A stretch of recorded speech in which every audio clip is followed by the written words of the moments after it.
If only 1/100th of the energy used to deny, deflect, defend, or cover up the mass atrocities committed on October 7th, including the crimes of sexual violence, were spent on a concerted, objective effort to actually speak to survivors and witnesses that were actually there.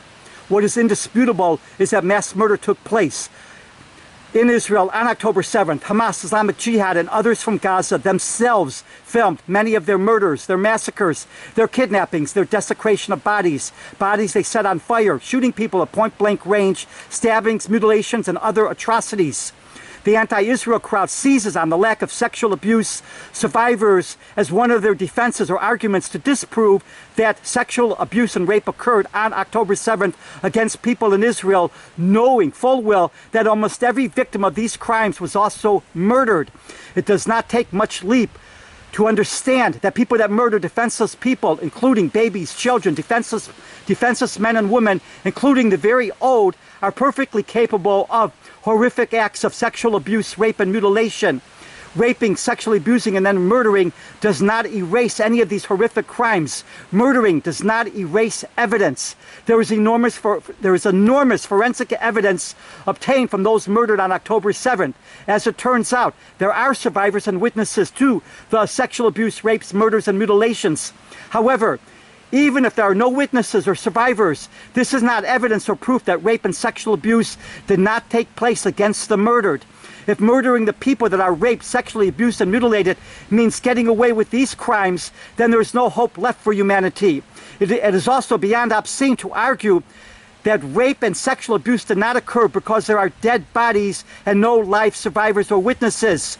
Again, murdering does not erase evidence. Murdering does not close the books on crimes that occurred against the murdered prior to their being murdered, including crimes of sexual abuse, rape, mutilation, and torture. Also, accusing the people that handle the dead bodies, to deflect away from the murderers and their crimes is beyond reprehensible. As gruesome as it seems, dead bodies provide evidence of what happened to the murdered when they were still alive, including how they were murdered and what abuse, including sexual abuse, that they endured while still alive.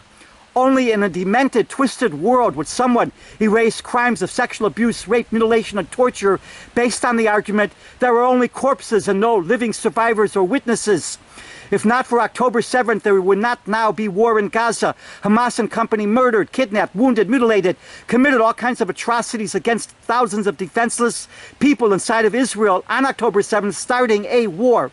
Murder and war are not the same. Mass murdering, kidnapping, and committing other atrocities on October 7th started a war. The only way for children and civilians to not be harmed by war is do not start wars. The people of Gaza suffer in that Hamas and Islamic Jihad wages war from a densely populated area, using civilians as their human shields to hide behind and beneath.